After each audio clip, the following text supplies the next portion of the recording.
we can always do. Ji ji So ji, I'll try my best. I'm just speaking about the species of Ganga. So देखिए अब कैसे how people receive it, and we have time for question answers also. Oh yes.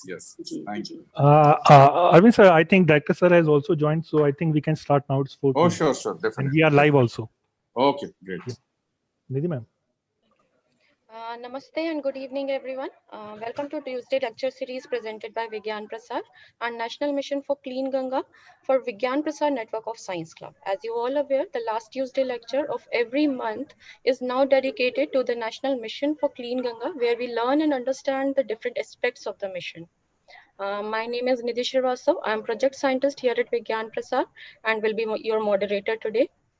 It's my privilege to welcome the distinguished panelist of today's session, Dr. Ruchi Badola, Senior Scientist from Wildlife Institute of India, Dehradun, Shri Piyush Gupta, Assistant Real-Time Information Specialist and National Mission for Clean Ganga, Dr. Nakul Parashar, Director Vigyan Prasar, Dr. Arvind C. Ranade, Senior Scientist and National Coordinator, WIPNET Clubs, and Shri Sachin Narvadia, scientist from Vigyan Prasar. I also welcome all the club members who have joined us for this session today. Thank you everyone for taking time out and being here. Bharat में गंगा नदी की एक विशेष महत्ता है.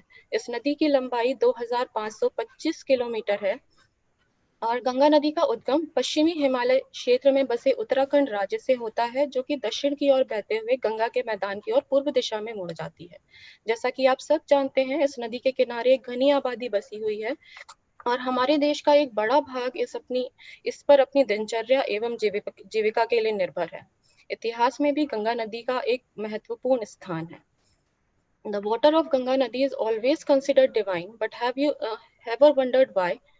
Indian scientists have validated the scientific basis of this mysterious spatial power of the water of Ganga, and our today's session will reveal these facts to you. So the topic of today's lecture is Ganga Nadi ke Rahasya, and today's speaker is Dr. Ruchi Badola, Senior Scientist from Wildlife Institute of India, Dehradun. The talk will be of 30 to 40 minutes, followed by interaction session. If you have any queries or doubts regarding the session or regarding the Ganga Nadi, you can ask our expert once her talk is over. The participants can type their questions in the comment section of the YouTube. We will take your questions once the session is over. Now it's our privilege to have our director, Dr. Nakul Parashar with us. Sir, I would like to invite you for the welcome address. नमस्कार. विज्ञान प्रसार network की तरफ से doctor रुचि बडोला जी, आपका स्वागत है और आपका बहुत बहुत धन्यवाद. विशेषकर पीयूष जी का बहुत बहुत धन्यवाद कि उन्होंने ये संभव किया कि आपके साथ आज हम ये चर्चा कर पाएंगे. इस श्रृंखला में जैसा अभी डॉक्टर निधि श्रीवास्तव ने बताया कि हर महीने के आखिरी मंगलवार के दिन हमारा प्रयास रहेगा कि हम एनएमसीजी की तरफ से किसी विषय विशेषज्ञ को बुला के उससे जानकारी हासिल करें. इस श्रृंखला में प्रथम सोपान आपकी तरफ से होगा डॉक्टर रुचि बडोला जी, और ये जानकर हमें बहुत खुशी है. जितना थोड़ा बहुत अभी मैंने सुना आपके बारे में और आपके काम के बारे में, उससे बहुत अच्छा प्रतीत हुआ और हमें ये आशा ही नहीं वरन विश्वास है कि आपके साथ मिलके हम इस कार्यक्रम को आगे और सुदृढ़ तरीके से आगे कर पाएंगे. क्योंकि हम सभी लोग अब बहुत उत्साहित हैं और चाहते हैं कि आपके मुखारविंद से जो हमें सुनने को मिलेगा उसके लिए हम सब बहुत लालायित हैं. और इसलिए मैं और ज़्यादा वक्त ना लेते हुए अपनी बात को यहाँ विराम दूंगा और आग्रह करूंगा डॉक्टर निधि श्रीवास्तव से कि इस कार्यक्रम को आगे बढ़ाएं. आपका पुनः स्वागत डॉक्टर रुचि बडोला जी, और पीयूष जी आपका बहुत बहुत धन्यवाद. धन्यवाद सर, हम लोगों का मार्गदर्शन करने के लिए और हमें हमेशा उत्साहित करने के लिए. अब मैं डॉक्टर अरविंद सर को बुलाना चाहूंगी कि वो हमारे आज के स्पीकर को सबसे इंट्रोड्यूस करें. अरविंद सर. धन्यवाद डॉक्टर निधि. सर्वप्रथम हमारे आज के मुख्य वक्ता डॉक्टर रुचि बडोला जी, पीयूष गुप्ता जी जो नमामि गंगे प्रोजेक्ट की तरफ से हमारे साथ जुड़े हुए हैं, और हमारी निदेशक महोदय डॉक्टर नकुल पराशर, और सभी क्लब के हमारे सभी एक्टिव मेंबर्स, मैं सभी को प्रणाम करते हुए हम अपने वचनों पे की वजह से हम आपके साथ जिस प्रकार से पिछले 2 महीने से मंगलवार व्याख्यान श्रृंखला के तहत आपके सामने आ रहे हैं, और जिस प्रकार से आप लोगों का हमें संदेश प्राप्त होता है, आपको इस पूरी श्रृंखला में नए नए विषय, नए नए वक्ता आपके सामने आने की वजह से आपको बहुत सारे ज्ञान की वृद्धि हो रही है। और जैसे निदेशक ने कहा कि विज्ञान प्रसार और नमामि गंगे के माध्यम से हम लोग हर महीने के आखिरी मंगलवार में हमें नमामि गंगे की तरफ से मुख्य वक्ता मिलते रहेंगे। और आज हमारे इसी कार्यक्रम में सर्वप्रथम आज हमारे बीच में डॉक्टर रुचि बडोला जी हैं, जिनके बारे में मैंने जब पढ़ने की कोशिश की तो इतना विशाल का कार्य उनका हमारे साथ में है। और जिस प्रकार से उन्होंने गंगा के बारे में और साथ ही साथ में उनके अलग अलग पहलुओं के बारे में काम करने की कोशिश की है, वो अपने आप में बहुत ही सराहनीय है। और मुझे लगता है कि विज्ञान प्रसार के हमारे सभी क्लबों को उनसे बहुत सारी गहराई से जानने का मौका भी मिलेगा और हमें इनके साथ जुड़कर हमारे क्लब के सभी लोगों के लिए बहुत कुछ आशा के किरण जाग रहे हैं। So I think all our club members right across the country, this is a great opportunity for all of us to get associated with Namami Gange. And today is the first talk from Namami Gange's speaker. And I'm so happy to introduce the most eminent personality who is going to talk to us about the Rahasya of Ganga. So what we can call it as something that we hardly might have known about the Ganga. So I am happy to introduce Dr. Ruchi Bhadola ji. Dr. Ruchi Bhadola is currently working as a scientist G at the Wildlife Institute of India, Dehradun, and heading the Department of Eco-Development Planning and Participatory Management. She is a nodal officer of training and academics at Wildlife Institute of India. Doctor Badola ji ने देश के अलग अलग सभी राज्यों के वन्य जीव प्रबंधन के विभिन्न पहलुओं जैसे कि इको डेवलपमेंट प्लानिंग, मानव वन्य जीव संघर्ष शमन, परिस्थिति की तंत्र सेवाओं के मूल्यांकन, आजीविका विकास पर गहन शोध किया है। उन्होंने वन्य जीव संरक्षण में मानव आयामों से निपटने के लिए अग्रणी प्रशिक्षण कार्यक्रम विकसित और कार्यान्वित किया है। उन्होंने अंतर्राष्ट्रीय ख्याति की पत्रिकाओं में लगभग 40 किताबें पुस्तकों के माध्यम से अध्ययन किया और सबके सामने प्रकाशित किया है। 54 से अधिक पीयर रिव्यू लेख प्रकाशित हुए हैं। यही नहीं, मणिपुर, बिहार, पंजाब, उत्तर प्रदेश और उत्तराखंड में 5 पारिस्थितिकी रूप से संवेदनशील स्थलों के लिए प्रबंधन योजनाओं में भी विकसित की है। So Dr. Bhadola has a standardized mechanism to involve communities and eco-development planning for protected areas. Dr. Bhadola has always been at the forefront for developing tools and institution building in the wildlife conservation and created a border constituency for conservation through stakeholder involvement and community mobilization. पिछले 3 वर्षों से doctor Badola Bharat सरकार के नमामि गंगे कार्यक्रम के तहत गंगा जैव विविधता संरक्षण की पहल में समन्वय कर रही हैं। इस परियोजना के तहत उन्होंने प्रशिक्षित स्वयंसेवकों के एक कैडर गंगा प्रहरी का गठन किया है। वे 5 राज्यों में गंगा नदी की जलीय जैव विविधता के बहाल करने में भारत सरकार की सहायता कर रही हैं। तो मुझे लगता है कि इतने एक खास व्याख्याता हमारे बीच में हैं। Pretty sure that the content that she is going to share with us is going to be enormously very valuable to all of us. So without taking much time, I will request Dr. Ruchi Bhadola ji to please enlighten us with the knowledge and information about the river Ganga, which will enhance our knowledge domain of our science club across the country as well. Thank you, Ruchi ma'am.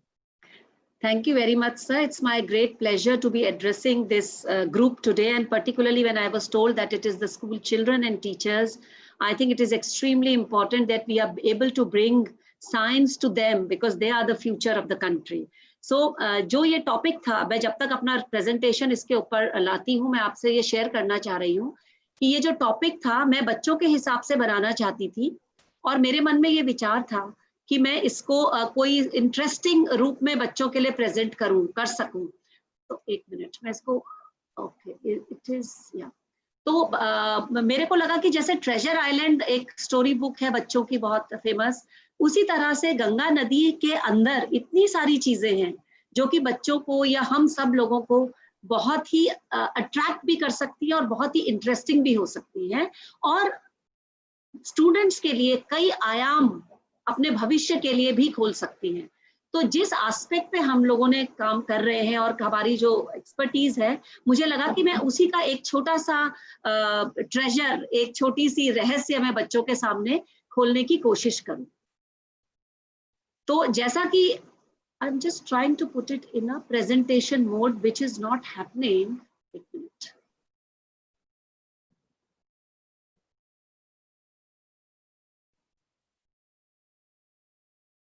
Just a minute, huh? Yeah, sure. Please give me 1 minute. एक minute Khalid जल्दी से।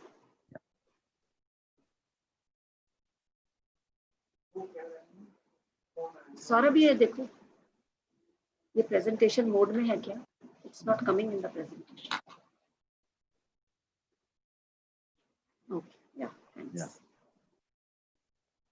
तो अगर आप गंगा नदी को देखें तो ये हमारे देश की बहुत, हर व्यक्ति, हर बच्चा गंगा नदी का नाम तो जानता ही है, जिसका उद्गम की गंगोत्री ग्लेशियर से हुआ है।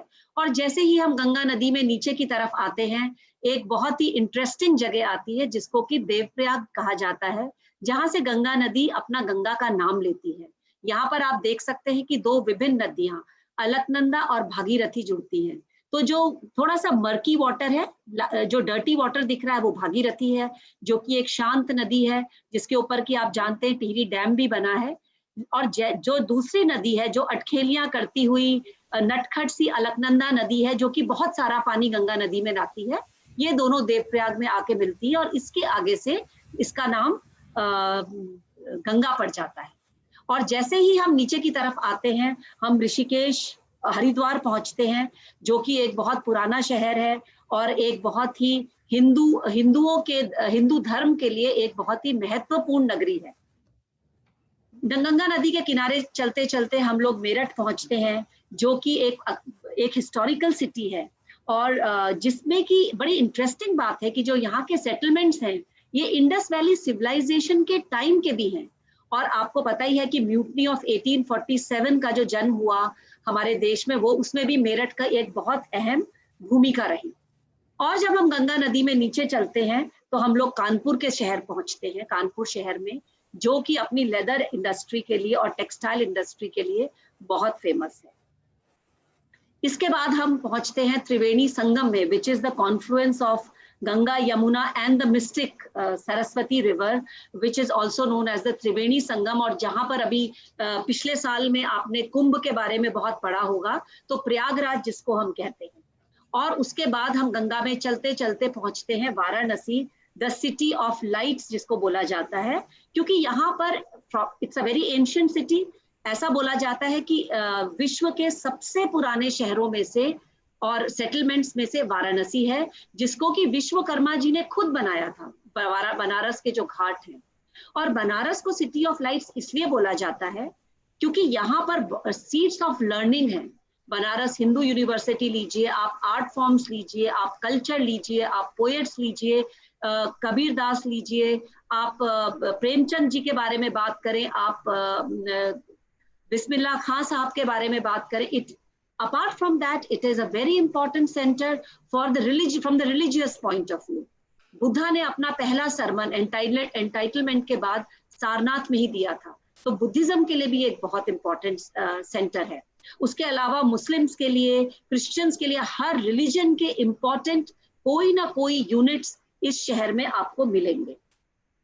वाराणसी से नीचे चलते चलते हम लोग पहुंचते हैं पटना में, और पटना के बारे में तो आप जानते ही होंगे कि ये एक एंशिएंट सिटी है जिसको कि मौर्यन एम्पायर के टाइम पे एस्टैब्लिश करा गया था। It was the capital city, it was known as Pataliputra के नाम से ये सिटी जानी जाती थी, और इसको बोला जाता है oldest continuously inhabited places in the world.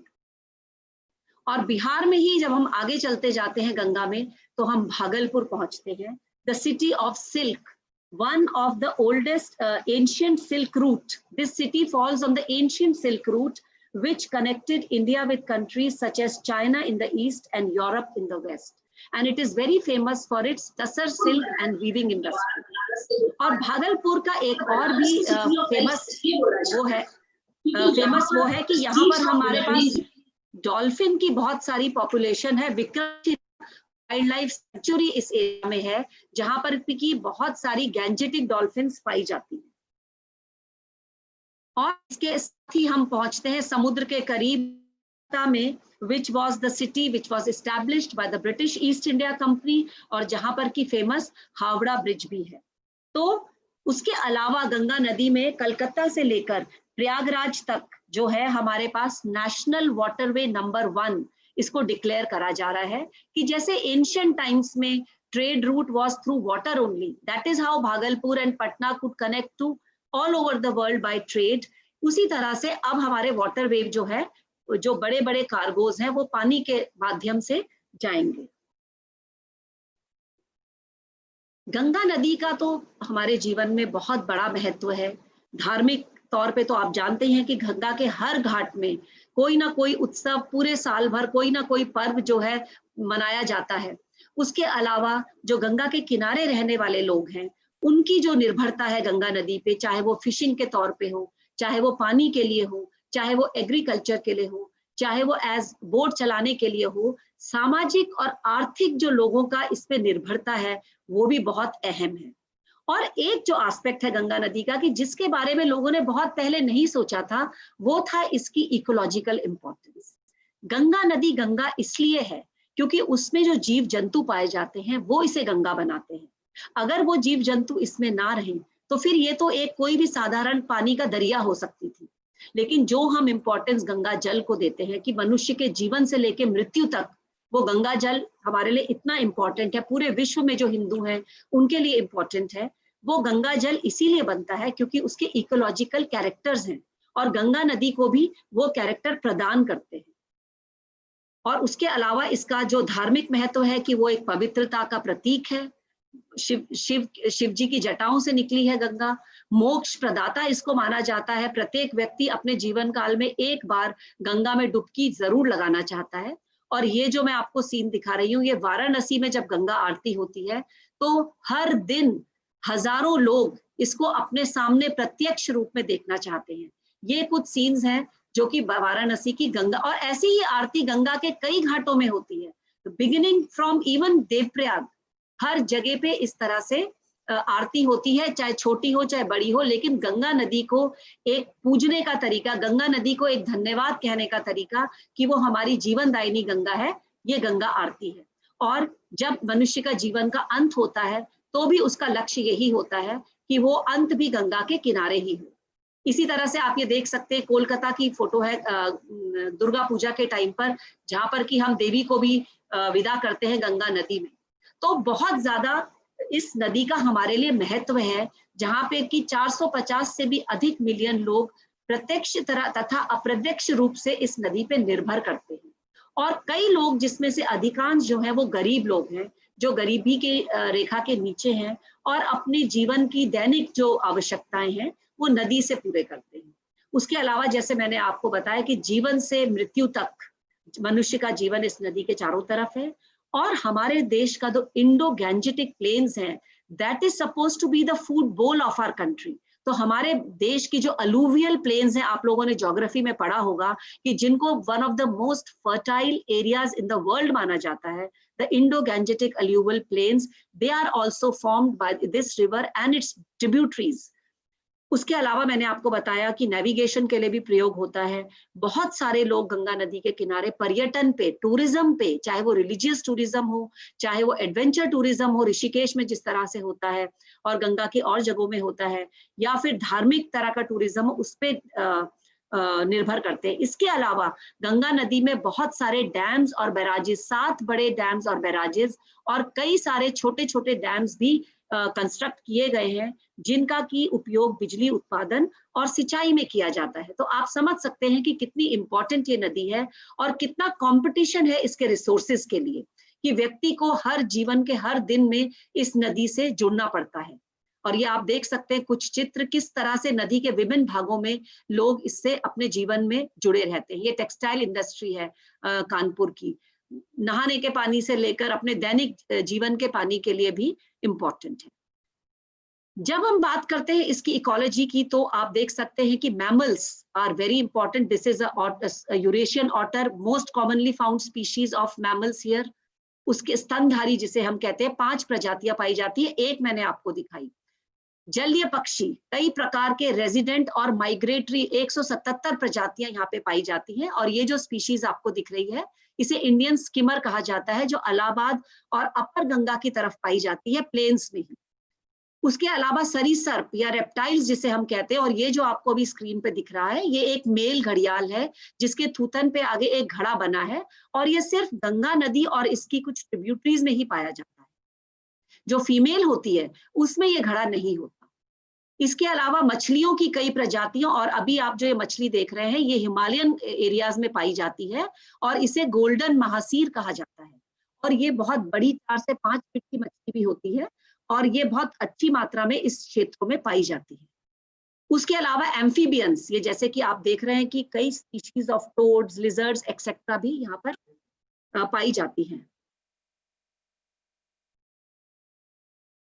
अब देखिए आप तो जो स्तनधारी जो मैमल्स जिसे हम कहते हैं, मैंने आपको एक पिक्चर दिखाई थी स्मूथ कोटेड ऑटर की, लेकिन यहाँ पर जो मुख्य जो मैमल्स पाए जाते हैं उसमें Gangetic dolphin is the most important, क्योंकि ये हमारा राष्ट्रीय जलीय जीव भी है। It is our national aquatic animal. और अगर आपको याद होगा एक बार कौन बनेगा करोड़पति में भी अमिताभ बच्चन जी ने ये क्वेश्चन पूछा था, इसका चित्र भी दिखाया गया था, और लोग इसको कंफ्यूज करते हैं दूसरे जीव के साथ जिसके बारे में मैं आपको भी बताऊंगी।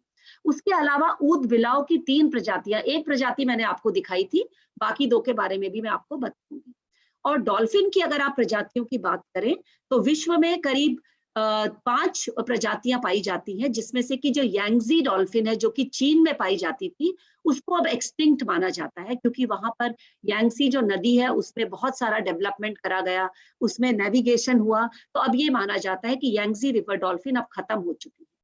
जो पिंक डॉल्फिन और ला प्लाटा डॉल्फिन है ये जो है अमेजन में और साउथ अमेरिका की नदियों में, ला प्लाटा रिवर में वहां पे पाई जाती है। और हमारे जो देश में जो पाई जाती है, जो गैंजेटिक रिवर बेसन, ब्रह्मपुत्र रिवर बेसन और पार्ट्स ऑफ इंडस रिवर बेसन में पाई जाती है, उसे गैंजेटिक डॉल्फिन ही कहा जाता है। और इसके आप चित्र ध्यान से देख सकते हैं कि किस तरह से ये डॉल्फिन दिखती है। ओके, तो ये जो गैंजेटिक डॉल्फिन के बारे में अगर आप देखेंगे तो इसकी आंखें बहुत आपको छोटी छोटी दिख रही हैं, इसमें चित्र में भी आपको दिख रहा है कि बहुत छोटी इसकी आंखें हैं। और छोटी आंखों का जो कारण है वो यही है कि इट इज सपोज्ड ये these are just rudimentary eyes which it only uses for as sensors. तो ये आंखों से देख नहीं पाता क्योंकि ये इसका अडेप्टेशन है। मर्की वाटर्स में ये पाया जाता है, टर्बिड वाटर में, जिसमें कि बहुत क्लियर वाटर नहीं है, तो इसको ब्लाइंड डॉल्फिन भी कहा जाता है।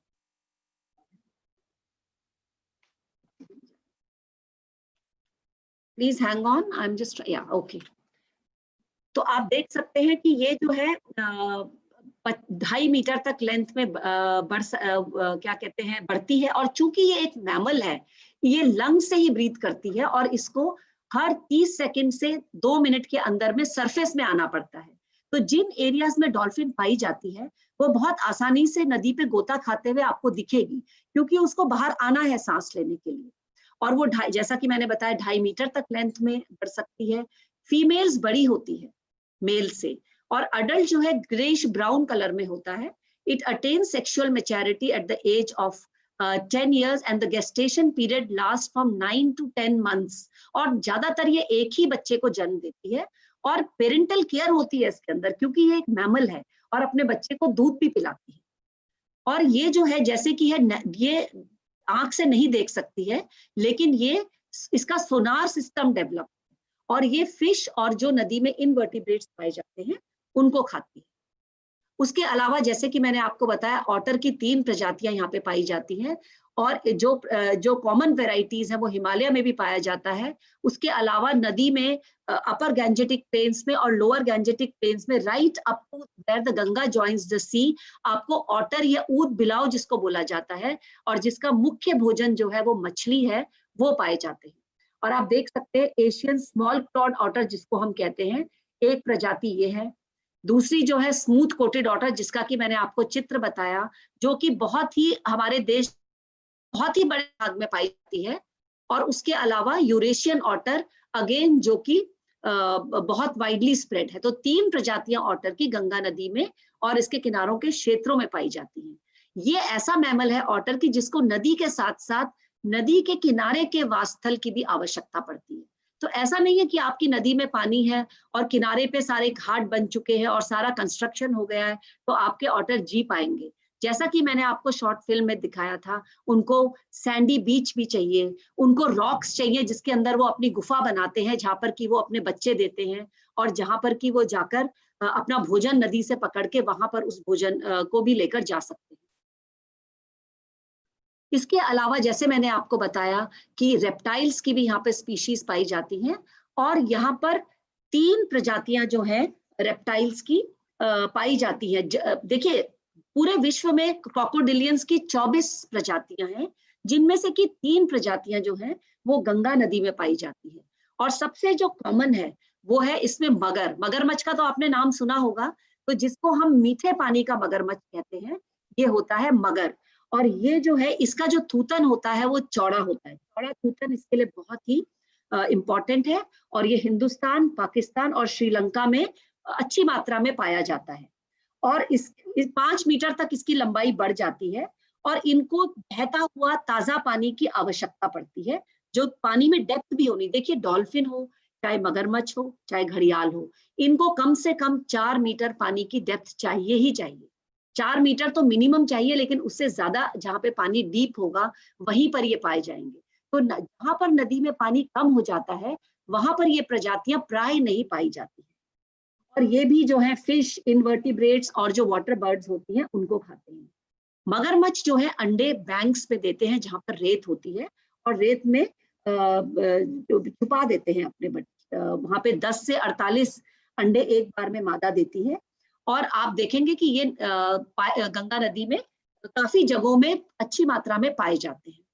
दूसरे प्रकार का जो मगरमच्छ है, जिसको कि हम खारे प्रजाति के मगरमच्छ कहते हैं, जिसको कि हम कहते हैं कि ज्यादा फिरोशियस है मीठे पानी के मगरमच्छ से, ये उन जगहों में पाया जाता है जहां पर कि जो है खारा पानी, मतलब जिसको कहते हैं ब्रैकिश वाटर, जहां पे नदी जो है समुद्र से मिलती है। जैसे कि गंगा नदी के केस में सुंदरबन के क्षेत्र में ये पाया जाता है और ये बहुत ज्यादा अग्रेसिव होता है एज कंपेयर टू जो ये फ्रेश वाटर क्रोकोडाइल है। और ये जो है इससे बड़ा भी होता है, 5 से 6 मीटर नॉर्मली, लेकिन 7 से 10 मीटर तक भी ये लंबा हो सकता है। और ये कोस्टल एरियाज में, श्रीलंका में, बर्मा में, साउथ ईस्ट एशिया इत्यादि में भी पाया जाता है। और ये कुछ भी खा सकते हैं, मतलब ये लाइव स्टॉक में, जो वहां पे सुंदरबन इत्यादि इलाकों में इनका बहुत ज्यादा कंफ्लिक्ट लाइव स्टॉक में भी होता है, क्योंकि लोगों के घर और जो नदी के जो छोटी छोटी नदियां हैं उनमें ज्यादा अंतर नहीं होता और ये अक्सर लोगों के खेतों में घुस के उनके जो लाइव स्टॉक है उनका भी शिकार कर लेते हैं। और जो तीसरी वैरायटी का जो रेप्टाइल जो गंगा नदी में पाया जाता है, जो कि गंगा नदी का एक कैरेक्टरिस्टिक भी माना जा सकता है, उसको बोलते हैं घड़ियाल। और ये विश्व में सिर्फ गंगा नदी और इसकी सहायक नदियों में ही पाया जाता है और ये वर्ल्ड का वन ऑफ द रेयरेस्ट, जो कहना चाहिए, क्रोकोडिलियन स्पीशीज इसको माना जाता है। इसको क्रिटिकली एंडेंजर्ड स्पीशीज माना जाता है।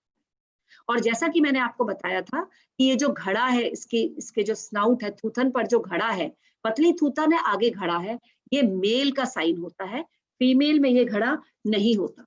और ये जो होते हैं, इसकी जो सहायक नदियां हैं गंगा की, जैसे चंबल नदी में बहुत अच्छी पॉपुलेशन घड़ियाल की है। और गंडक नदी, सोन, केन, महानदी में भी ये पाया जाता है। Tatnia Ghat wildlife sanctuary, even Nepal में जो गंगा नदी के आस से जुड़ती हुई नदियां हैं वहां पर ये पाया जाता है। और मेनली इनका जो खाना है वो फिश है, लेकिन इंसेक्ट्स, फ्रॉग्स, बाकी स्पीशीज का भी ये भोजन बनाते हैं। और ये भी रेत में अंडे अपने देते हैं। और इनका और जो मगर है, जो मीठे पानी का मगर है, ये सिम्पेट्रिक होते हैं, मतलब एक ही जगह में भी पाए जा सकते हैं, लेकिन इनका निश अलग अलग होता है, डेप्थ प्रेफरेंस अलग होती है, जहां शोर में ये अंडे देते हैं वो साइट्स अलग अलग हो जाती हैं। तो ये भी गंगा नदी में की एक बहुत ही महत्वपूर्ण प्रजाति है और एक बहुत ही खूबसूरत रहस्य है।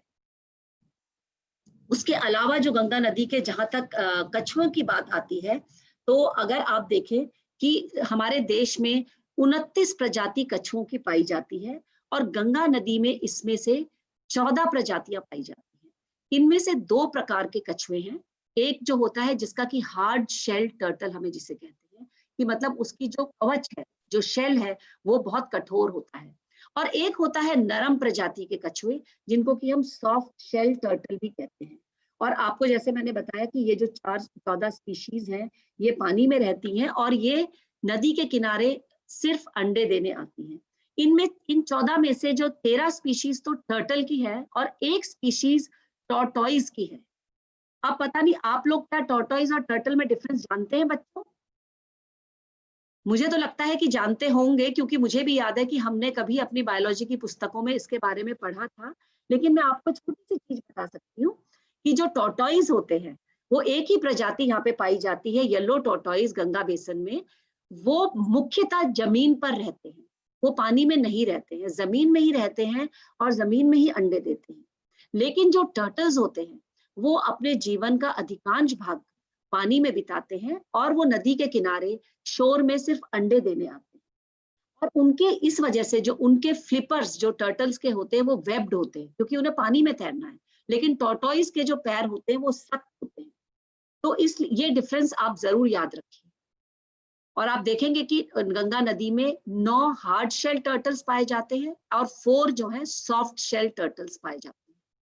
और आप देख सकते हैं कि आज जो है गंगा नदी के कछुए भी जो हैं बहुत ही थ्रेटेंड प्रजाति हो गई है, क्योंकि डेवलपमेंट।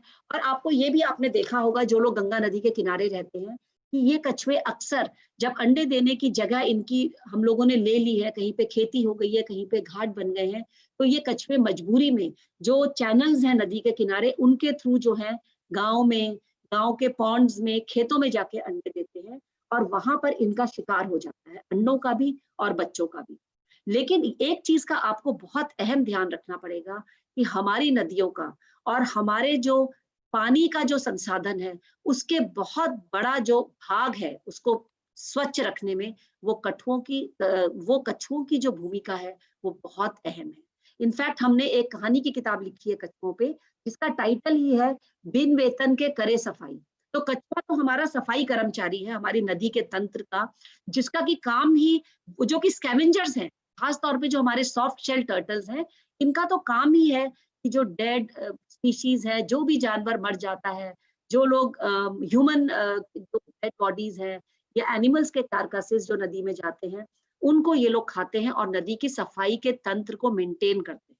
तो जिस वक्त में जो कचरा नदी में आता था वो कम था और कछुओं की मात्रा जो थी वो सफिशिएंट थी, तो क्या था, ये बैलेंस बना हुआ था। लेकिन आज ये बैलेंस जो है बहुत ही ज्यादा थ्रेटन हो गया है, क्योंकि कछुओं की मात्रा तो कम होती जा रही है, लेकिन नदी में जो हम लोग कूड़ा कचरा, डेड बॉडीज और जो भी तरह के वो भेज रहे हैं वो बहुत ज्यादा है। तो हमारी जो नेचुरल क्लेanलीनेस की जो प्रक्रिया है वो ऑलमोस्ट अभी जाम हो गई है। तो हमें इसको रिवाइव करना हमारे लिए बहुत जरूरी है।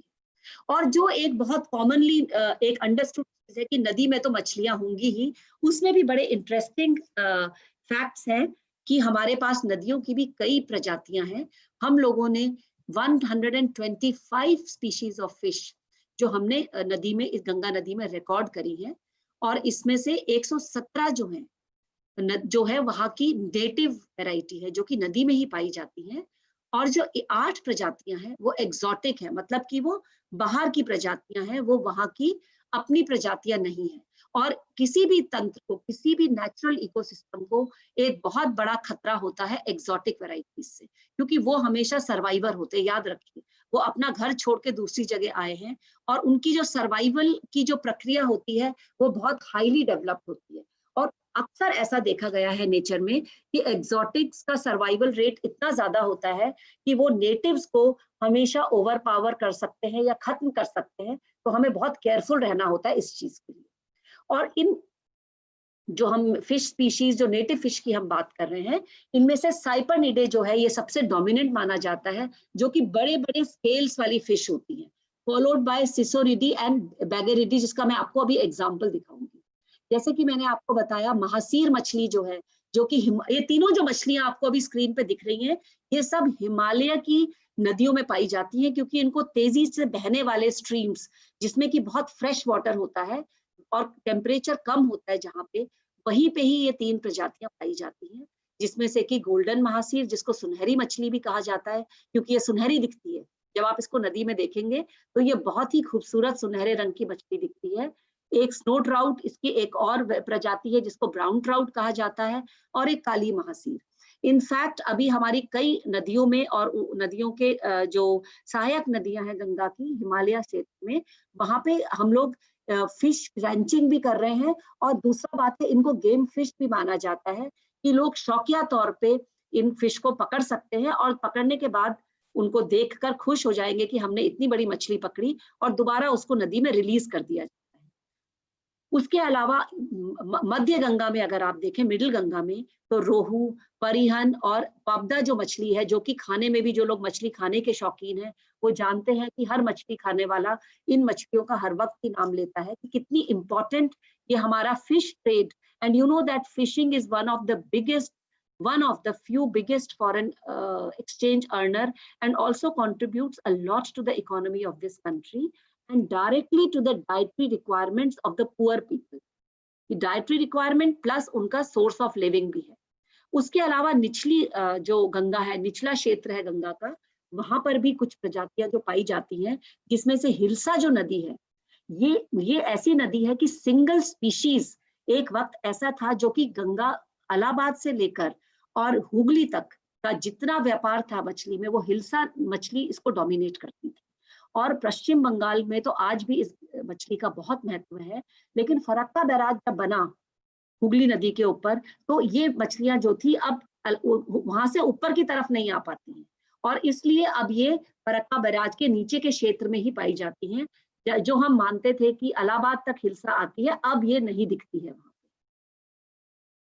पे। जैसे कि मैंने आपको बताया कि बहुत सारी प्रजातियां जल पक्षी और water birds as we call them, 76 प्रजातियां गंगा नदी में पाई जाती हैं। और मैं आपको 2-4 के बारे में फोटो दिखा रही हूँ। मैंने इंडियन स्किमर के बारे में तो आपको दिखाया ही था।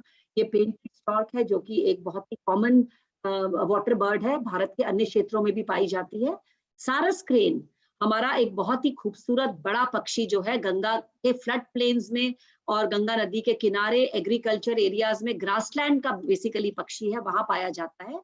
और एडजुडेंट पक्षी, ये भी आपने नदी के किनारे और वाटर बॉडीज के किनारे अक्सर देखा होगा। इसके अलावा जो विश्व के ग्लोबल माइग्रेटरी फ्लाईवेज है, मतलब कि जहां से जो पक्षी होते हैं, they are migratory species, several species of birds are migratory. तो उन्हीं के माइग्रेशन रूट को फॉलो करते हुए विश्व में 8 फ्लाईवेज बनाए गए, और हमारा देश जो है वो 4 फ्लाईवेज या 3 फ्लाईवेज को कवर करता है, जिसमें से कि central Asian flyway, east Asian flyway और ईस्ट एशिया और ईस्ट अफ्रीका फ्लाईवे आता है। तो जो पक्षी इन फ्लाईवेज को यूज करते हैं, वो अब साल भर में कभी ना कभी हमारे देश के किसी ना किसी जगह पे आते हैं, चाहे वो गर्म, अगर वो ठंडी जगह से आते हैं तो वो सर्दियों में हमारी देश में आते हैं, जिसमें से कि साइबेरियन क्रेन इत्यादि का नाम आपने सुना होगा, जो साइबेरिया से आती है और हमारे देश में कई जगहों में, जैसे कि भरतपुर इत्यादि में भी जाती हैं, और वहां पर वो विंटरिंग करती हैं। तो इसी के साथ कई ऐसे पक्षी हैं जो गंगा नदी में 52 प्रजाति हैं, जो कि इस तरह से अन्य देशों से आकर कुछ अपने जो साल भर का जीवन का कोई अंश है, वो गंगा नदी या इसके किनारे के क्षेत्रों में बिताती है। तो जिसमें से कि बार हेडेड गूज हो गया, ब्लैक स्टॉक हो गई, ये तो बहुत अपने आप में ही एक पूरा रहस्य है इनकी जीवनी और इनका जीवन शैली, जो कि हम भविष्य के किसी लेक्चर में आपके साथ डिस्कस कर सकते हैं। लेकिन जो मैंने आपको बताया कि इतनी जैव विविधता इस नदी के अंदर है, आज इस जैव विविधता की स्थिति क्या है और कौन से क्षेत्र है गंगा नदी के जहां पर की ये जैव विविधता पाई जाती है। तो अगर आप देखें कि हम ये जो हमारी प्रजातियां हैं, इसमें से अधिकांश प्रजातियों का जो है वो थ्रेटन्ड, मतलब कि वो आज खतरे में है। ज्यादातर प्रजातियां हमारी, आप देख सकते हैं कि ऑलमोस्ट हमारी 60% जो प्रजातियां नदी में पाई जाती हैं वो संकटग्रस्त हैं। और संकटग्रस्त के कई कारण हैं, और आप देख सकते हैं कई तो बिल्कुल क्रिटिकली एंडेंजर्ड है, जिसमें से कि घड़ियाल भी एक है। कई एंडेंजर्ड है और कई वल्नरेबल है। और उसके लिए आप ये भी देख सकते हैं कि क्यों है, क्योंकि इन जो अच्छी डॉल्फिन है या घड़ियाल है या मगर है, जो ये इंपॉर्टेंट लार्जर स्पीशीज हैं, और जिनको अगर हम कंजर्व करेंगे तो हम गंगा नदी के पूरे वास्तल को कंजर्व कर सकते हैं, जिसको कि हम एपेक्स स्पीशीज भी कहते हैं। इन स्पीशीज की एक मिनिमम वाटर की रिक्वायरमेंट होती है, लेकिन क्या है कि नदी, हमारी गंगा नदी से इतना पानी निकाला जा रहा है, मानव की जो रिक्वायरमेंट्स हैं या हम लोगों की जो रिक्वायरमेंट्स हैं, चाहे वो एग्रीकल्चर हो, चाहे वो ड्रिंकिंग वाटर हो, चाहे वो इलेक्ट्रिसिटी का डेवलपमेंट हो। और आप तो ये भी जानते हैं कि गंगा नदी के किनारे कितनी इंपॉर्टेंट चीजें हैं। आपको क्या मालूम है कि गंगा नदी के किनारे एक न्यूक्लियर पावर प्लांट भी स्थित है? तो ये कुछ ही लोगों को मालूम होगा, और जिनको मालूम है then you should improve your GK that there is a nuclear atomic power plant located at Narora, Bulandshahr district में ये पावर प्लांट है।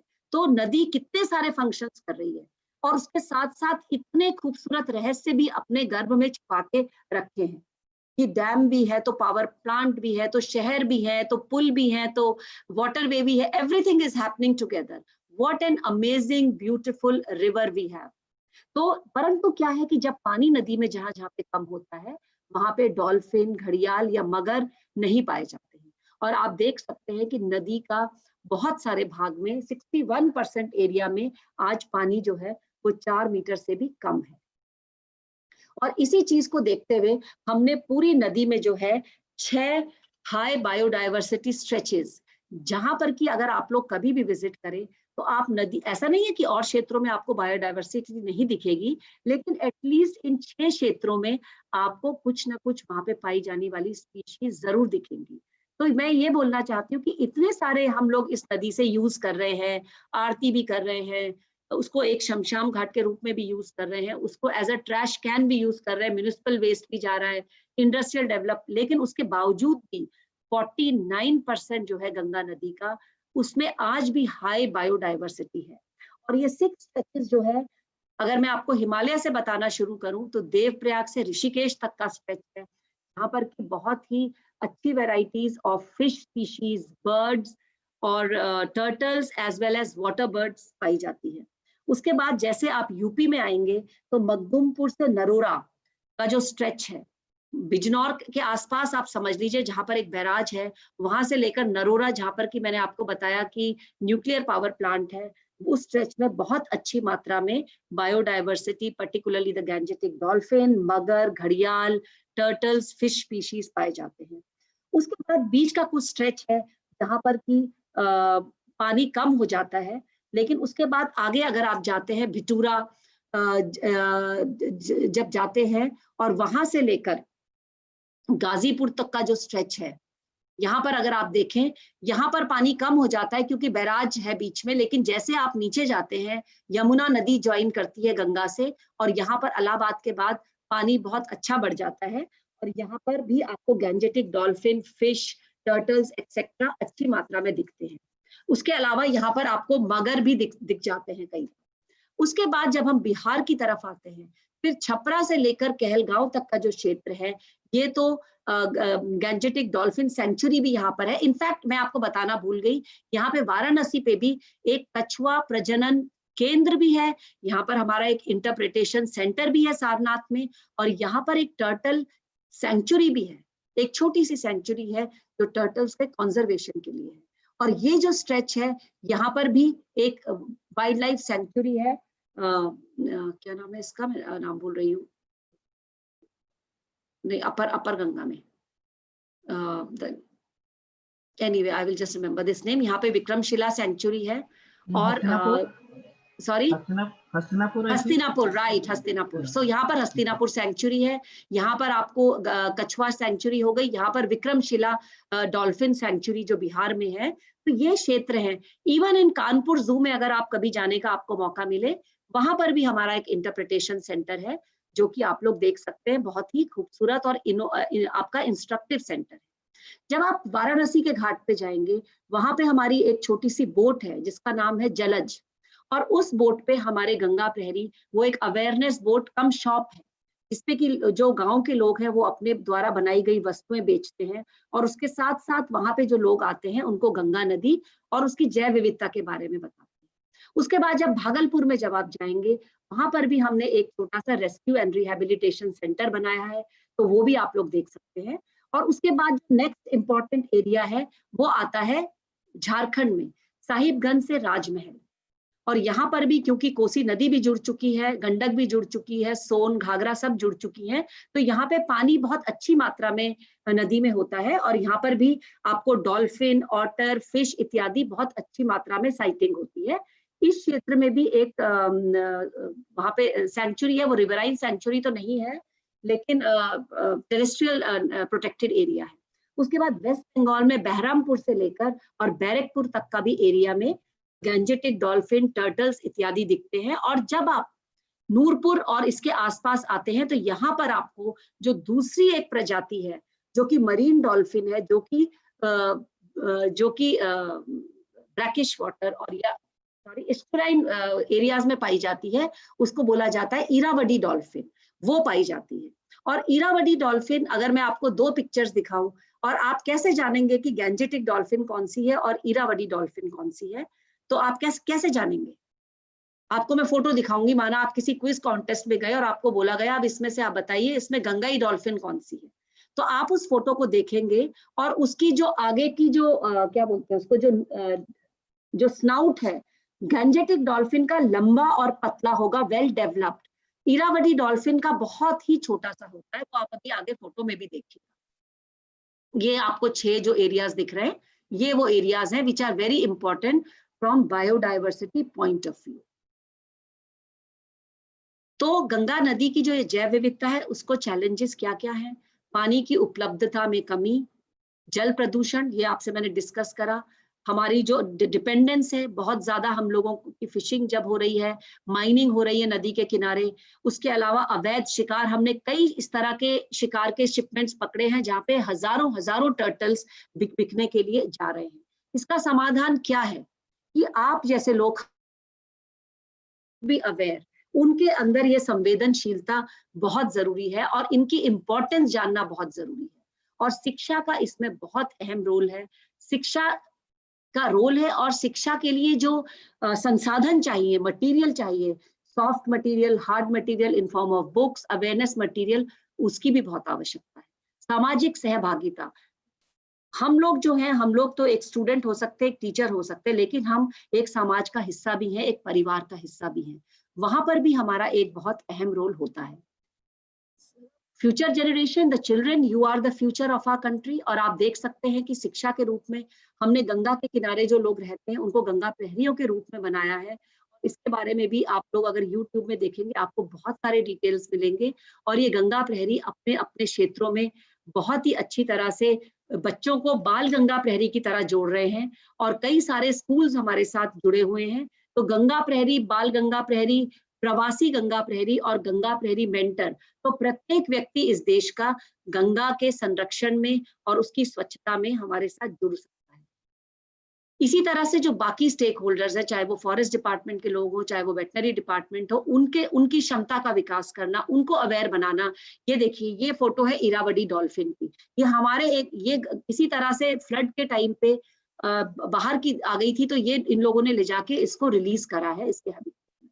तो आप देख सकते हैं कि इसका स्नाउट नहीं है, ये इसकी पूंछ दिख रही है, लेकिन आगे बिल्कुल छोटा सा स्नाउट होगा। गंगाई डॉल्फिन का वेल डेवलप्ड होगा।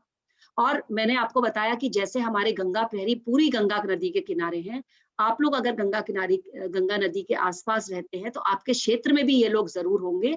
आप जरूर इनको जानिए, पहचानिए और इनसे इनके कार्य के बारे में पूछिए। ये लोग अपने स्तर पर हर वक्त अपने आसपास की नदी की स्वच्छता, घाटों की स्वच्छता, अपने क्षेत्र में, अपने गांव में इस तरह के कार्य करते रहते हैं। उसके अलावा हमको भी और राष्ट्रीय स्वच्छ गंगा मिशन को भी ये कार्य करते रहते हैं। उसके अलावा भावी पीढ़ी को अपने साथ जोड़ने के लिए भी हम लोग कई तरह के कार्यक्रम करते हैं। बहुत सारे कॉम्पिटिशन्स, ऐसे कॉम्पिटिशन, ये देखिए बॉडी पेंटिंग कॉम्पिटिशन, और ये बच्चे ही कर रहे हैं। हमारे बाल गंगा प्रहरी ये दिल्ली में गए थे और वहां बाल मेले में इन्होंने बाकी बच्चों को भी एजुकेट करा। तो इस तरह से ये कुंभ में बच्चे गए हुए हैं, वहां पर ये लोग ये कार्यक्रम कर रहे हैं। तो बहुत सारे हमने मटेरियल बनाया है बच्चों के लिए, एजुकेशनल मटेरियल है, डेटाबेसेस है, बच्चों का एक अखबार है जो हर 2 महीने में निकलता है, हैंड रिटन अखबार।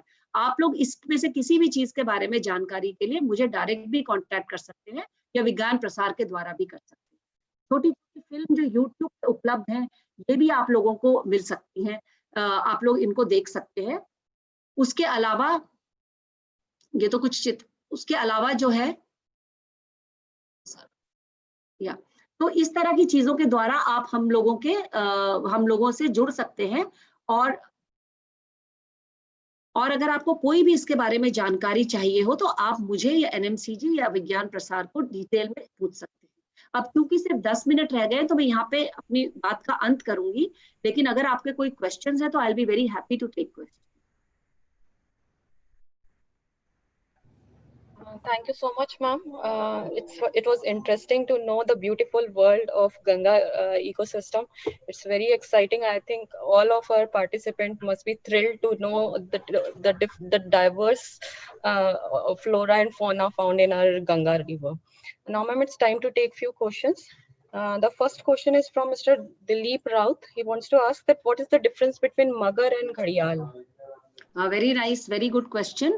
As I told you that Ghadial has a very narrow snout with a ghada in between, at the end of it, right?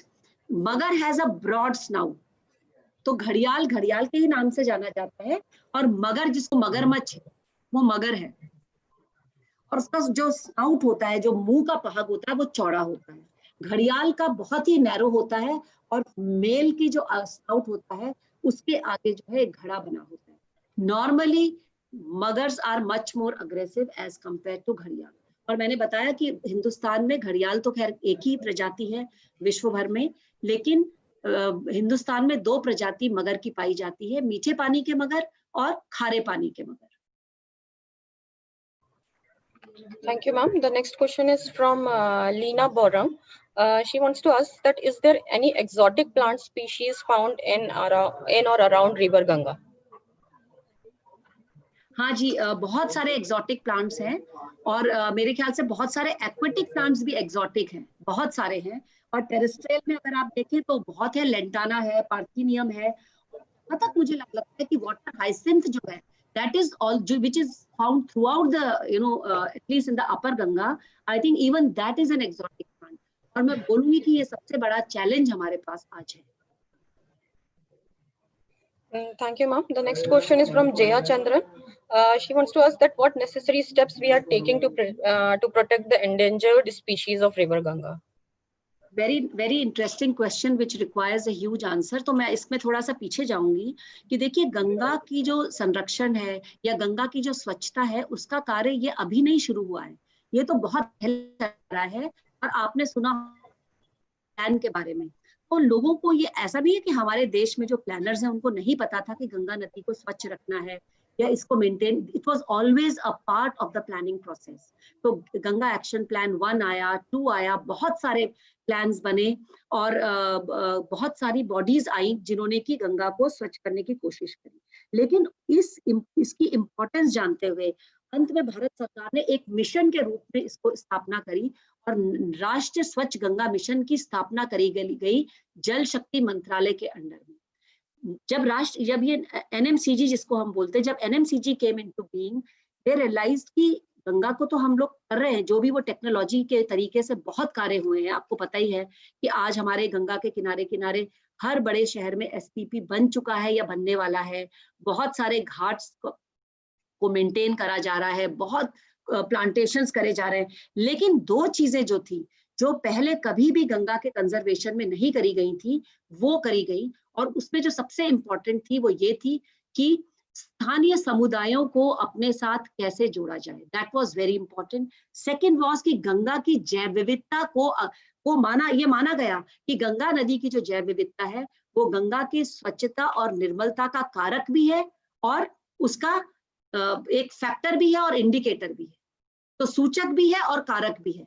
ये पहले कभी पॉलिसी में नहीं आया था। इसीलिए राष्ट्रीय स्वच्छ गंगा मिशन ने पहली बार भारतीय वन्य जीव संस्था को एक बायोडायवर्सिटी का हमारे देश में इससे बड़ा प्रोजेक्ट कभी नहीं दिया गया किसी भी इकोसिस्टम के लिए। तो इतना बड़ा प्रोजेक्ट दिया गया। और मैं आपको ये बता दूं कि पहली बार गंगा नदी के 6 सर्वेक्षण गंगोत्री गौमुख से लेकर गंगा सागर तक नॉन स्टॉप सर्वेज हम लोगों ने करे हैं। Everything is on a GIS domain. Every record we have a centralized repository of knowledge on Ganga biodiversity, which is known as Ganga Aqualife Ganga Aqualife Monitoring and Conservation Center. तो ये पूरा सब establish हो गया है, interpretation centres बन गए हैं, स्थानीय समुदाय हमारे साथ जुड़ गए। तो it's a huge work which has happened, and I'm very happy to share with you that looking at the that this work went in the right direction. Now NMCG has extended this work to the entire Ganga basin, and now it is further extending this work to the entire 6 major other rivers of the country, which includes Kaveri, Godavari, Periyar, Mahanadi, Narmada, and Barak. So they are realizing how important the aquatic biodiversity is to ensure the health and the water quality and the water the indication of the ecological health of a riverine ecosystem, or the riverscape as we call it.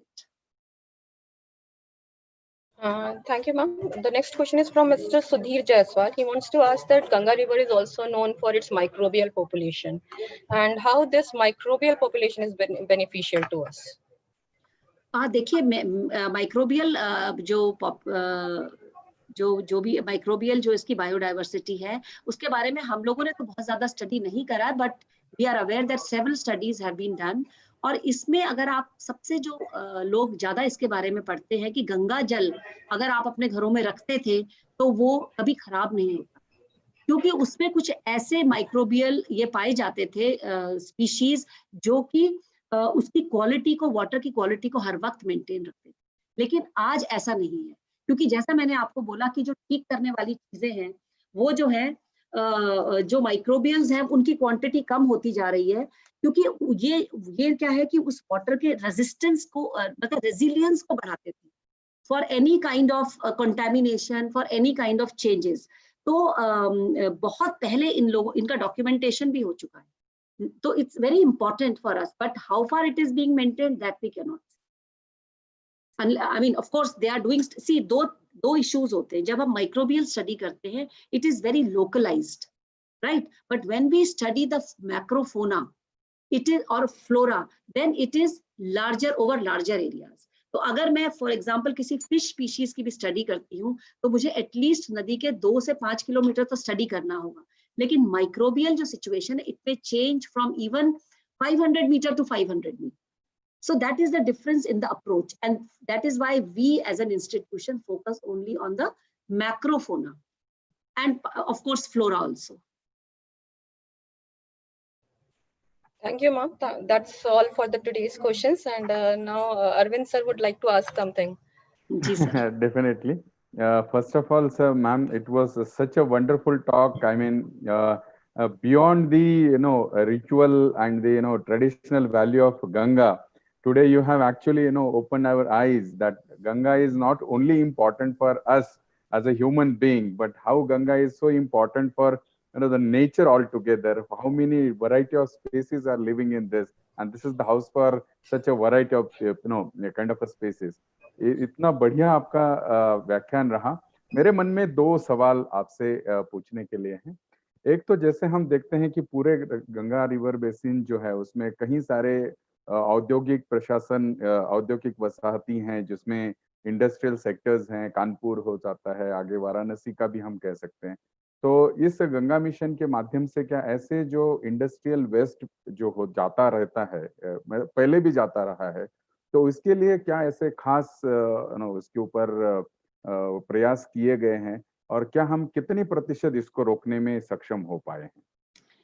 आपने तो एक बड़ा critical question पूछा है, जो कि शायद I am not the right person, but I will attempt to answer it because I am very well aware कि एनएमसीजी का कितना काम हो रहा है।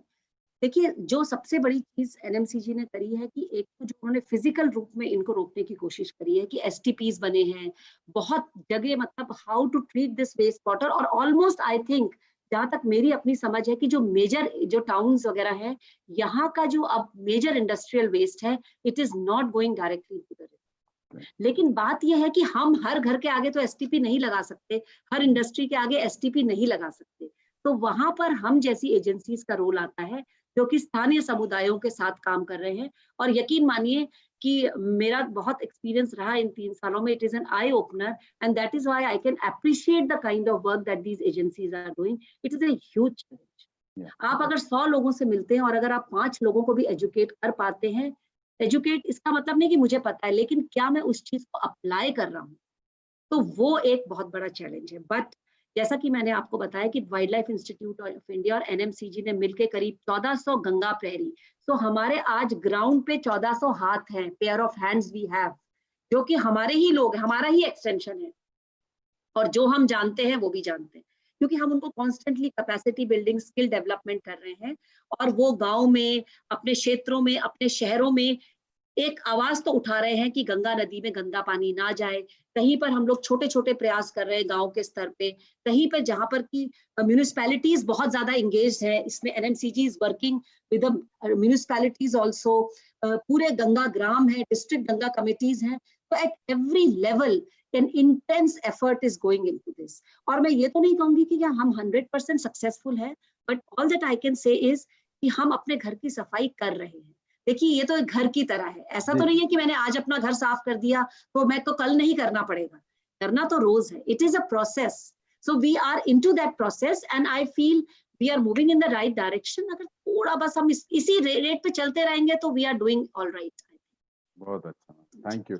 दूसरा सवाल मैं पूछते समय खुद भी थोड़ा सा सोच रहा हूँ, लेकिन मैं व्यक्तिगत रूप से आपको ये सवाल पूछना चाहता हूँ। आपको शायद पता भी है कि बहुत बार हम नदी जोड़ की बात करते हैं कि बहुत सारी नदियां हैं, हम जोड़ने से भारत का विकास के लिए बहुत सारे मायने हो सकते हैं। तो आपने इतना बड़ा बायोडाइवर्सिटी आपने देखा है, जाना है, उसमें आपने कार्य किया है। ये सबको देखते हुए आपको इस प्रकार के नए प्रकल्पों के बारे में या नए सुझावों के बारे में आपके क्या विचार हैं? देखिए, जितनी मेरी समझ है, मैं तो ये बोलूंगी कि हर वास्थल का अपना एक इंटीग्रिटी होती है, और अगर उसको उस रूप में रखा जाए मेरे हिसाब से, तो हम उसके नेचुरल चीजें मेंटेन कर सकते हैं। जो चीज आज गंगा में एंडेमिक है या नेटिव है, वो महानदी में नेटिव नहीं है। देखिए, उनका अपना नेटिव होगा, वो गंगा के लिए एक्सोटिक बन सकता है। तो we really don't know the impacts, and I feel that to do such things without in-depth study and planning, I don't think we should be doing it unless we really have good scientific background and basis to do it. क्योंकि अगर हम biodiversity point of view से बोलते हैं, I will only speak from that point. जी, बहुत धन्यवाद ma'am, बहुत अच्छा। Thank you so much for a wonderful talk and very informative lecture for. Thank you so much, thanks a lot, नमस्कार। नमस्कार। Thank you so much, ma'am, for the wonderful session. Now I would like to invite Sachin sir for vote of thanks. नमस्कार madam, और मैंने पूरा talk सुना। सच में मतलब इतना मंत्रमुग्ध होके सुन रहा था और देख रहा था कि मुझे ज्ञान ही था कि क्या चल रहा है, मतलब पूरा उसमें डूब चुका था। और ये बहुत अच्छे तरीके से आपने बताया और इतने सारे रहस्य पता चले जो मुझे कभी कभी ज्ञान ही नहीं था। और मैं तो ये अभी घर जाके इसको दोबारा एक बार फिर से देखने वाला हूँ। मतलब इतना इंटरेस्टिंग है, बहुत ज्यादा इंटरेस्टिंग है, बहुत ही ज्यादा। और मैं अपने पूरे परिवार को भी दिखाऊंगा। और आपका बहुत दिल से धन्यवाद है कि आपने हमें इतनी अच्छी अच्छी बातें बताई। मतलब वो 1 घंटा मतलब ऐसा लग रहा था कि बस हम बिल्कुल गंगा नदी में प्रवाह करते हुए बायोडाइवर्सिटी देखते चल रहे हैं। मतलब बहुत ही सुंदर था। तो आपका इसके लिए धन्यवाद। और टीम विपनेट की ओर से अरविंद सर, विपिन जी, नीति मैडम और पवन जी और मैं, हम लोग लगातार इसके लिए प्रयास करते हैं कि ये ट्यूसडे लेक्चर सीरीज हमारे विपनेट क्लब मेंबर के लिए अच्छे से हो। तो विपनेट क्लब मेंबर जो आज पार्टिसिपेट किया, जिन्होंने क्वेश्चंस पूछे, उनको भी बहुत बहुत धन्यवाद। और हमारे डायरेक्टर साहब ने जो हमें गाइडेंस दिया इसके लिए, उनका भी बहुत बहुत धन्यवाद। थैंक यू, नमस्कार। धन्यवाद पीयूष जी, आपने बहुत अच्छे वक्ता हमारे बीच में ला रहे हैं। आपका भी मन से तहे दिल से शुक्रिया। और हम लगातार इस प्रकार से सीरियल के साथ हम जुड़ते रहेंगे और गंगा मिशन के साथ जुड़ने से हमारे सभी विपनेट परिवार का बहुत ज्ञानवर्धन होगा, हमें पूरा विश्वास है। बहुत बहुत धन्यवाद। धन्यवाद सर। निधि मैडम से मैं 2 लाइन बोलने के लिए मैं भी चाहूंगा कि 2 लाइन अरे मैं भी बिल्कुल अपना इनपुट बिल्कुल, दे सकूं बहुत एटलीस्ट। अच्छा, जरूर जरूर। सबसे पहले आज का जो टॉक था, जो मैडम का टॉक था, हम लोग बायो बचपन से पढ़ते हैं, बट एक सब्जेक्ट के रूप में पढ़ना, एक उसका सिग्निफिकेंस जान के पढ़ना, दोनों में बहुत डिफरेंस है। और WIA की कोई भी डॉक्यूमेंट, अभी तो आपने सिर्फ एक लेक्चर सुना मैडम का, WIA का जो डॉक्यूमेंटेशन है सबसे यूनिक है। मतलब किसी भी ऑर्गेनाइजेशन की जो यूनिक चीज होती है, जैसे अब किसी भी ऑर्गेनाइजेशन का नाम लेते हैं तो एक हम जानते हैं कि जो उसका उस ऑर्गेनाइजेशन का एक विजन होता है, और विजन की जो हिस्ट्री होती है कि उसने क्या क्या काम किया और कैसे कैसे काम किया। एक रिसर्च पेपर होता है सिर्फ जो उस नेचर के लिए होता है जिसमें इम्पैक्ट फैक्टर होता है, और एक डॉक्यूमेंटेशन होता है जो ओरिजिनल नेचर के लिए होता है। तो WIA का डॉक्यूमेंटेशन अगर आप देखेंगे या किसी रिसर्चर का वर्क देखेंगे, जितना भी इन मैडम के डिपार्टमेंट से चीजें निकली है, डॉक्यूमेंटेशन हुआ है, सब एक्चुअल में उसको पढ़ने के बाद नेचर से जुड़ने का मन करता है। बिल्कुल। और जो एक्चुअल आप ग्राउंड पे जाएंगे, जैसे मैडम ने एक जलज की फोटो नहीं दिखाई, मैडम से एक बार ये है कि अगली बार स्लाइड में कभी करें तो उसके जरूर एक छोटा सा क्लिप या इनपुट जरूर रखें मैम। जरूर, मेरे से गलती हो गई। हाँ जी, हाँ जी, मैं दिखाऊंगी। नहीं, गलती नहीं मैम, एक्चुअली में वो एक लाइव एग्जांपल है लोगों को जोड़ने का। बोर्ड पे सोचिए म्यूजियम, जनरली म्यूजियम सोचते बहुत बड़ी बिल्डिंग होती है गवर्नमेंट की, उसमें बहुत सारे एम्प्लॉय होते हैं, बहुत सारे मैटर होते हैं, सब जगह एक म्यूजियम चलता है। तो करोड़ों रुपए खर्च करने के बाद जो है हम लाखों रुपए का नॉलेज देते हैं। बट अगर आप जलज पे जाएंगे, हम हजार रुपए कहेंगे या लाख रुपए कहेंगे, उतने में खर्च करके हम करोड़ों की जानकारी वहाँ लेते हैं। और एक आप फीलिंग आती है, मतलब लोकल विलेजेस के बच्चे लोकल ब्रांडिंग की चीजें, लोकल फॉर वोकल वाली चीज करते हैं। मतलब जो अभी PM अब कहते हैं उसको हम लोग 3 साल पहले या 2 साल पहले से वो सब चीजें हम ग्राउंड पे ला चुके थे। सबसे इंटरेस्टिंग बात है कि उस जलज पे हमारी गंगा प्रहरी लड़कियां ही मैनेज करती हैं और एक ब्यूटी पार्लर भी चलाती हैं, जो कि स्थानीय सामग्री का इस्तेमाल करा जाता है, उसमें नो केमिकल। उसका भी मैंने यूज किया है मैडम। मैंने 10 मिनट उसका भी जो फायदा लिया है। मैंने कहा कि एटलीस्ट MCG का ID कार्ड दिखा के, और मैंने कहा कि एटलीस्ट कुछ तो देखिए प्रोडक्ट है कैसा। बट बहुत अच्छा है, डॉक्यूमेंटेशन अच्छा है, चीजें अच्छी हैं। इवन तो मैं चाहूंगा साइंस क्लब के जितने भी लोग हैं, जनरली साइंस क्या है, साइंस जब तक जो है बच्चे मैथ और साइंस से क्यों दूर भागते हैं, क्योंकि साइंस और मैथ के टीचर थोड़े से या तो गुस्से वाले होते हैं या तो बच्चों को डंडा दिखाते हैं, उससे बच्चे उस सब्जेक्ट से भागते हैं। बट WIA ने जिस तरह से डॉक्यूमेंटेशन तैयार किया है साइंस का, बायो का, उससे बच्चे दूर नहीं भागेंगे, उससे समझने की एक अच्छी चीज आएंगी। इसलिए मुझे ये चीज थोड़ा सा अच्छी लगती है इनकी। और बाकी पीयूष, मैं आपको अभी ट्रांसफर करवा रही हूँ वो 11 फिल्में जो हमने बनाई है बच्चों की। सो अगर आप विज्ञान प्रसार को भी भेज देंगे, I think it will be useful. Actually हम लोग कॉमन है मैम, हम लोग WIA हो चाहे विज्ञान प्रसार हो, अब कोई मतलब किसी में कोई डिफरेंस नहीं है। सब मेरी आपसे बात हुई थी। जी बिल्कुल बिल्कुल madam, we will like to share all that. आपने क्वेश्चन भी बहुत प्यार से, बहुत टिपिकल क्वेश्चन बहुत अच्छे से पूछा है। Thank you sir, thank you. Thank you so much. Thank you to everyone.